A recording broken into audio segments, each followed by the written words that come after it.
তীব্র গরমে পুড়ছে গোটা বাংলা। পরিবেশবিদদের মতে যথেচ্ছ হারে গাছ কেটে নেয়ার ফল ভুগতে হচ্ছে বাংলাকে। এই আবহাওয়ায় দক্ষিণ ২৪ পরগনার কাকদ্বীপ ব্লকের মধুসূদনপুর গ্রাম পঞ্চায়েত এলাকায় শিবকালী নগরে প্রায় হাজারের কাছাকাছি সরকারি গাছ কেটে ফেলার অভিযোগ উঠল। গত দুদিন ধরে রাস্তার পাশে সরকারিভাবে লাগানো সোনাঝুরি গাছ কাটা শুরু হয়। সেই গাছ কাটার পর পাচারও হয়ে যাচ্ছিল। এলাকার মানুষ সব দেখেও ভয়ে চুপচাপ ছিল। গতকাল কাকদ্বীপের বাসিন্দা বিজেপি নেতা দীপঙ্কর জানা লিখিতভাবে অভিযোগ করেন কাকদ্বীপের ভিডিও, এসডিও ও হারুডব পয়েন্ট উপকূল থানায়।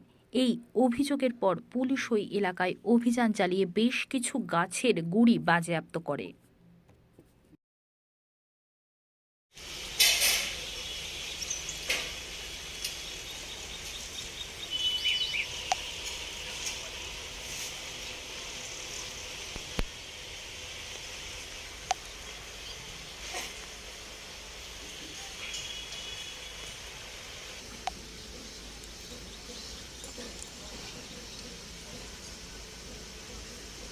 যাবে তো কবে যাবে তো আমার ঠিক নেই।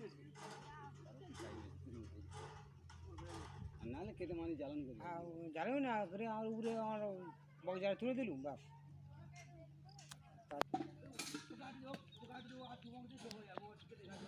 ওই পাতা মাথাগুলো পরিষ্কার করে দিতে হবে।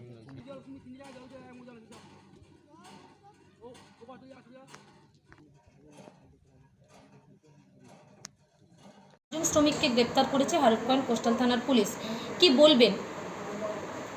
না, যদি পঞ্চায়েত কিছু করে থাকে তো পুলিশ অ্যাকশন করেছে আপনি বলছেন। এটা তো কাকদ্বীপের বিষয়, মধুসূদনপুর। আমি এতে দেখলাম খবরে যতটুকু আমি বুঝতে পারছি, তাতে করে পঞ্চায়েত নিশ্চয়ই কেটেছে। যখন তার পঞ্চায়েতের কিছু নিয়মাবলী আছে, এটা রেজুলেশন করতে হয়, ফরেস্টের একটা অনুমতি নিতে হয়, কারণ এই গাছটা কাটার উপযুক্ত কিনা। স্বাভাবিকভাবে এই বিষয়গুলো তো আমার জানা নেই, আপনি প্রশ্ন করছেন। বিষয়টাকে যতটুকু আমি দেখেছি এটা ফরেস্টের বিষয়। আমি নিশ্চয়ই ডিএফওর কাছে যদি ওরা অভিযোগ করে থাকে, ও ডিপার্টমেন্টালি নিশ্চয়ই তদন্ত হবে, এবং তারা যদি ডিপার্টমেন্ট এটা ব্যবস্থা নেয় পুলিশ অ্যাকশন করবে, নিশ্চয়ই করবে। যদি আমার ধারণা যদি পঞ্চায়েত করে থাকে, পঞ্চায়েত নিশ্চয়ই তার কাটার রেজুলেশন, তার ওয়ার্ডকে পাস করানো, বা এটা কাটার পরে তাকে ডিসপাচ করার জন্য কী কী সিদ্ধান্ত, এগুলো নিশ্চয়ই তার আছে। পঞ্চায়েত সেটা দেখাবে, অসুবিধা নেই।